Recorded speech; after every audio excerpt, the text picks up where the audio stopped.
that you are not defined by your acts.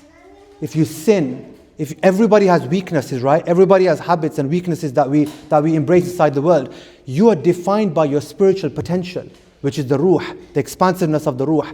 And so one of these companions, he said that I had in the time of the Rasul, he said what's frightening is that فَيُؤْتَى إِلَى الرَّسُولِ فَضُرِبَ. In the narration it says that he would multiple times, he was brought to the Prophet ﷺ for being caught drinking. Right? Famous Sahabi takes part in the battles. He is brought to the Prophet ﷺ for drinking. And the Prophet ﷺ has him punished. And then he goes back. And then the same thing is caught again. And he's brought back to the Prophet ﷺ. And what's frightening is that it carries on throughout the entire physical life of the Prophet ﷺ. And he carries on doing this into the time of Sayyidina Abu Bakr as-Siddiq radhiyallahu anhu. Right? This is his reality. But what's amazing is his moments, right? And this is the point. The point is that no matter what and this is why the spiritual journey begins with awakening, waking up and realizing that we've forgotten.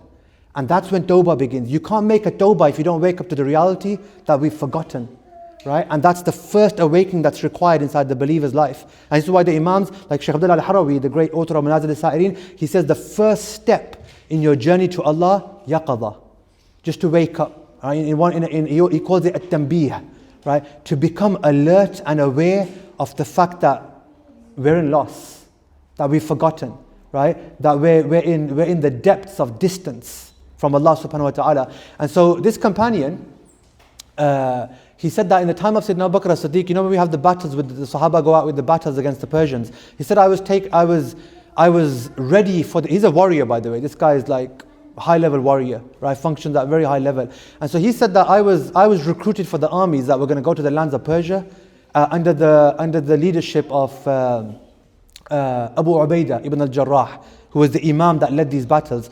He said, I was recruited for the army, and the night before battle, he's found drunk. I mean, think about that. This is a companion of the Rasul sallallahu alaihi wasallam.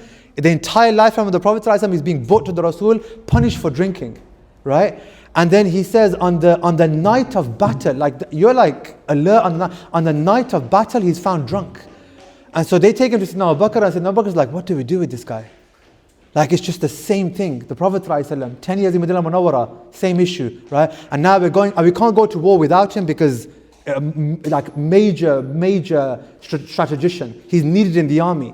So we can't go to war without you, but we can't take you to war. And so they shackle him up and just take him with the army. Literally just chain him and they take him with the army. And Abu Ubaidah ibn al-Jarrah, he says, I'm keeping you with me. You're staying with me, right? Until you get sober, we'll clean you up and then we'll decide whether you go to battle or not. So Abu Ubaidah ibn al-Jarrah, he said, I set up my camp and I set up an area outside and I took this companion of the Prophet ﷺ, I take him there and I shackle him.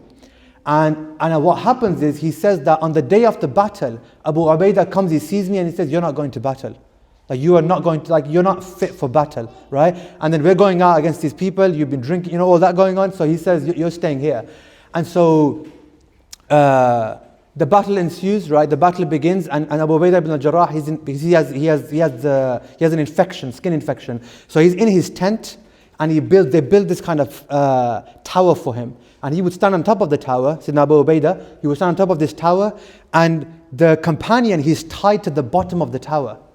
And so Abu Ubaidah now is giving out instructions to the soldiers, like he's telling them what to do, where to go, how to line up for battle, formation, the flanks. He's setting all that up, and the battle begins. And this guy, he's a warrior, he's got that warrior blood, right? So he said that when the battle begins, he said, I start hearing the swords clanking, and I start hearing the horses, and they're going out, I can hear the hoofs of the horses, and they're going out into battle. And at that point, he begins to cry, and he breaks out into poetry, right? He breaks out into poetry, and he says in his poems, just to give you an indication of what he's about, right? He was so obsessed, so romantic about drinking, he wrote an entire qasida about alcohol, about wine, praising wine. That's who he was, right? He wrote an alcohol as a Muslim. He writes a poem praising wine. And in one of the lines of the poems, he says, when I die, bury me next to a vineyard, like a grape tree, so that even when I die, the bones can get my juices through the roots, right? The juices of the grapes can come into the grave, right? That's where he's at. That's his reality. And so now look what happens. In the midst of battle, he says, I hear the clanking of swords, I hear the moving of horses, and I hear battle cries and takbir, and the warrior blood's now boiling up inside him, and he begins to cry and he begins to chant poetry. He says that, will horses have a greater honor on this day than a warrior who's like, how can you chain me up? Look at what I'm about. I fought with the Prophet ﷺ. You're chaining me up and horses take the honor of the battlefield where I'm chained up. The wife of Abu Ubaidah ibn al-Jarrah, she hears the crying and she hears the poetry. And Arabs are, they used to be sensitive people. When you hit some poetry, it's like, those, when people who live off Tupac and Eminem, they know how it feels, right? How it hurts. You grew up on that stuff. So she hears the poetry. She gets really, she's like, I'm going to unchain this guy.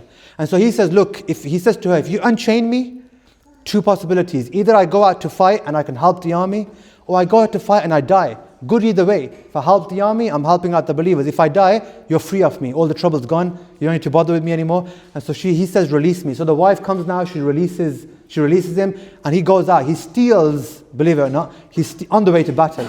He steals the horse of the commander, Abu Ubaidah ibn al-Jarrah. Steals his horse, takes his sword, goes into battle. Abu Ubaidah is watching the battlefield and he sees his horse and he says, that's my horse, right? And then he sees the sword striking and he says, that has the shine of my sword. Like, what's happening here? I'm here, what's my horse doing there? Looks down at the bottom of the tower and man's gone, right? His horse is gone, his warrior's gone, everything's changed, right? And so he said, what happened? So he goes out and this man, subhanAllah, this is the point that we were coming to, right? When you confine your spiritual potential to a physical difficulty that you're having with sin or with distance or with feeling cut off from Allah subhanahu wa ta'ala, when you do that, you've just denied your spirit a possibility, an opportunity for growth, of reaching Allah subhanahu wa ta'ala. So what does he do? And the point that we're making is, even in that state, whilst he's drunk and is an habitual drinker, an alcoholic by every definition, in the midst of that state, he doesn't let himself deny his spirit the opportunity to be in battle. He finds some kind of avenue to serve the mission of the Rasul sallallahu alaihi wasallam, to serve the way of the Prophet sallallahu alaihi wasallam, to live that way. He finds an avenue and he goes into battle. He fights. They say that he joined the battle late, but he said that he was the most devastating for the opponent from amongst all the warriors of the Sahaba that day.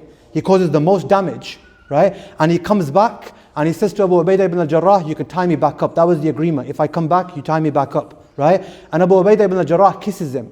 And he says, how can I tie you up after what you did today, right? And he says, well, if you can't punish me, then I can't commit sin again. Makes a tawbah, he's done with drinking for life.